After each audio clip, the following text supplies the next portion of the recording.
সম্মানিত ভিউয়ার্স, আসসালামু আলাইকুম। পরিবর্তন পার্ট 3।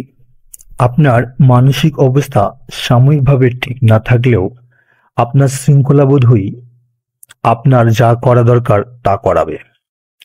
তাই আপনি যদি নিজেকে শৃঙ্খলিত করে গড়ে তুলতে প্রশিক্ষণ নেন এবং সফল হওয়ার তীব্র ইচ্ছা থাকে, তাহলে আপনি সর্বোচ্চ সফলতা অর্জন করতে পারবেন ইনশাআল্লাহ।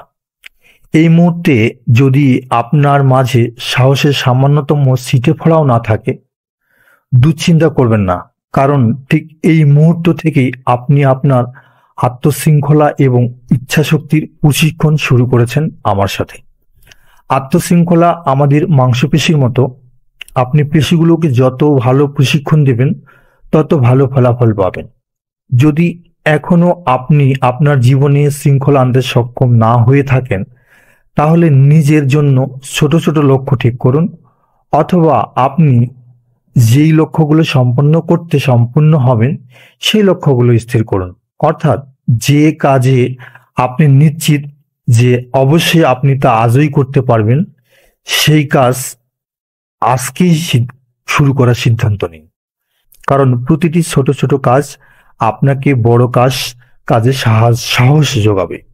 এভাবে ছোট ছোট প্রশিক্ষণের মাধ্যমে আপনি নিজেকে সুশৃঙ্খল করে গড়ে তুলতে পারবেন ইনশাআল্লাহ।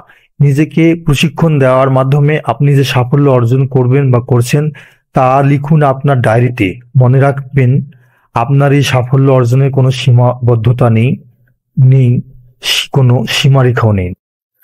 আপনি নিজের জন্য যে অঙ্গীকারগুলো নিচ্ছেন সেগুলোকে খুবই গুরুত্ব সহকারে নিন, কারণ আপনার নেওয়া প্রতিশ্রুতি যখন আপনি রক্ষা করতে পারবেন না, তখন এর পরিণতি ভয়াবহ হতে পারে।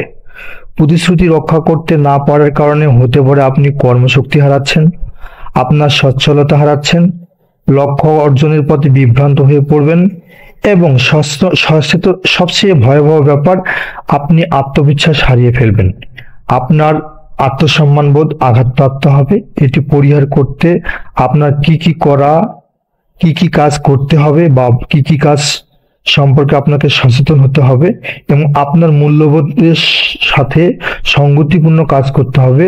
শুধু সে সকল প্রতিশ্রুতিই আপনি নিজেকে করবেন যা আপনি সত্যি মন থেকে করতে চান বা আপনি করতে পারবেন। ধন্যবাদ সবাইকে। সবাই ভালো থাকবেন। আসসালামু আলাইকুম।